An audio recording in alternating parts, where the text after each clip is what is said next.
जय हिंद दोस्तों, मेरे YouTube channel learn English with Angad में एक बार आपका फिर से स्वागत है। पैसिव वॉइस का टेंसेस का पार्ट मैंने आपको सिखा दिया है, वीडियोस अपलोड कर दी हैं।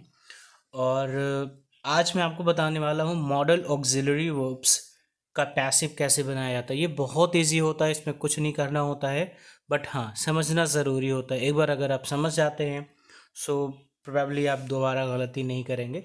आइए शुरू करते हैं। अगर आप मेरे चैनल पर नए हैं, जैसा मैं हर बार कहता हूँ, इट्स अ पेट डायलॉग, सो आप प्लीज़ सब्सक्राइब कर लीजिए, please like the videos, share them as well. ठीक है, आप चलते हैं आगे। देखिए यहाँ पर मैंने कुछ मॉडल ऑक्सिलरी वर्ब्स का नाम यहाँ पर लिख रखा है। मैंने बोला था मैं बहुत लंबा वीडियो नहीं बनाऊंगा, क्योंकि अब लंबा वीडियो लोग नहीं पसंद करते, नहीं बैठना चाहते। इन चीज़ों को ध्यान में रख रहा हूँ मैं। यहाँ पर देखिए मैंने लिखा है shall, will, can, could, may, might, should, would, must और टू। ठीक है, एकदम लास्ट में है और टू।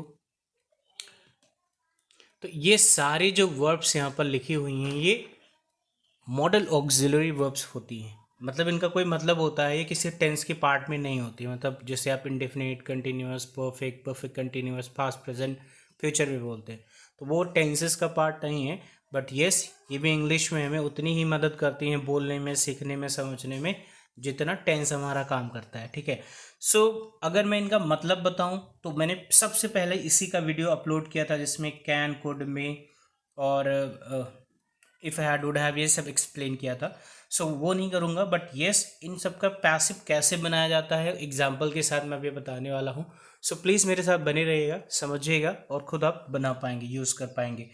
एक बार जल्दी से इनका मैं पैसिव वॉइस का स्ट्रक्चर लिख देता हूँ, ताकि आपको समझाने में मुझे आसानी पड़े।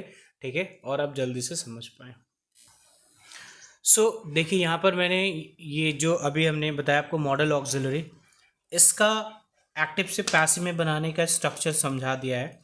अगर शैल आता है एक्टिव वॉइस के सेंटेंस में, तो उसको हम शैल बी प्लस वर्ब की थर्ड फॉर्म, मतलब पैसिव में हमेशा वर्ब की थर्ड फॉर्म आती है, आपको पता ही है।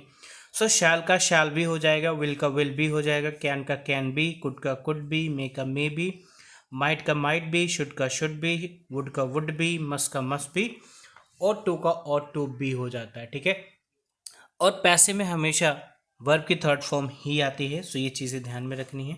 अब इसको बनाने का जो नियम है, जो स्ट्रक्चर है, जो हम यूज़ करेंगे, वो यहाँ पर देखिए मैंने लिख दिया है। पैसिव वॉइस का जो सब्जेक्ट है सबसे पहले वो लिखते हैं। मॉडल ऑक्सिलरी वर्ब, ये जो यहाँ पर लिखे हुए हैं ये लिखेंगे। बी आपको लिखना ही है, जैसे यहाँ पर मैंने समझाया। और इसके बाद मेन वर्ब की थर्ड फॉर्म आती है, वो भी मैंने आपको बता दिया। एक एक्टिव वॉइस का सेंटेंस मैंने यहाँ पर लिखा है, और ये वाली ग्रामर यूज़ की है, मस्ट वाली यहाँ पर जो लिखा हुआ है। ठीक है, यहाँ पर देखिए एक्टिव वॉइस में मैंने लिखा है I must help the poor. ठीक है, अब इसको पैसिव में बनाते समय आपको वही नियम फॉलो करना है जो अभी तक आप करते आ रहे हैं।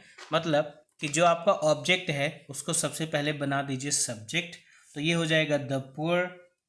ठीक है, द पुअर। अब जैसे मैंने लिखा द पुअर, उसके बाद मस्ट है, तो मैंने आपको बताया था मस्ट के बाद मस्ट बी हो जाता है। ये हो जाएगा the poor must B, must be.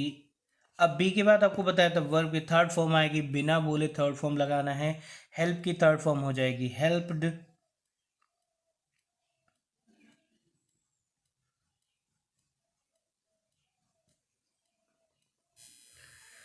Help लिख दिया। अब यहाँ पर लिखा है आई, तो बाय मी हो जाएगा, बस बाकी कुछ नहीं इसमें करना है। The poor must be helped by me. अगर यहाँ पर सब्जेक्ट दिया था तो हमें लगाना था, अदरवाइज नहीं भी लगाते बाय में तब भी सही था। The poor must be helped.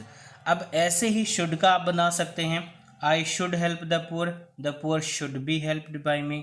ठीक है, कैन का आप बना सकते हैं, I can help the poor can be helped by me. तो कोई भी सेंटेंस जो भी आप बनाना चाहें, हिंदी में इसको ना बना के डायरेक्ट इंग्लिश में ही बना सकते हैं, और मुझे नहीं लगता आपको कोई भी प्रॉब्लम होगी, कोई भी तकलीफ होगी।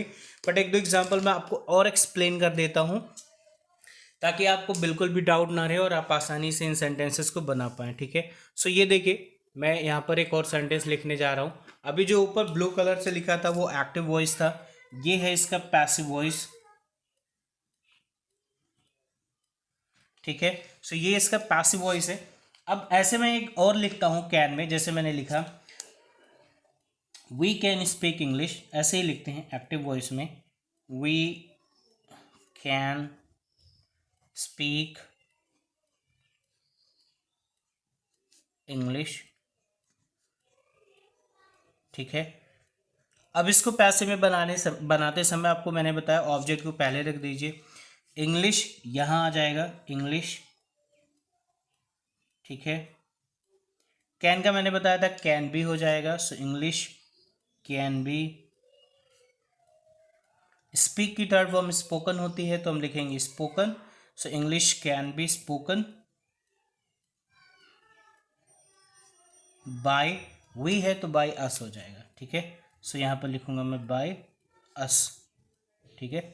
अब सिंपल सा स्ट्रक्चर देखिए, मैंने आपको बताया कुछ इसमें ज़्यादा नहीं है, बस इसमें बी जोड़ना है जो भी मॉडल ऑक्सिलरी आती है, और बी के बाद वर्ब की थर्ड फॉर्म रख देनी है, बट दैट्स ऑल। इससे ज़्यादा कुछ नहीं करना होता है इसमें।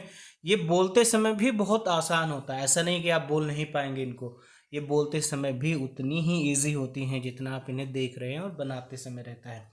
सो देखिए एग्जाम्पल 2 मैंने दिए हैं, बट एक्सप्लेन मैंने आपको सारा कर दिया है।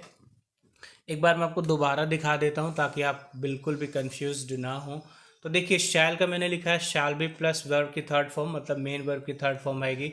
विल का भी यहाँ पर लिखा हुआ विल बी प्लस वर्ब की थर्ड फॉर्म। ठीक है।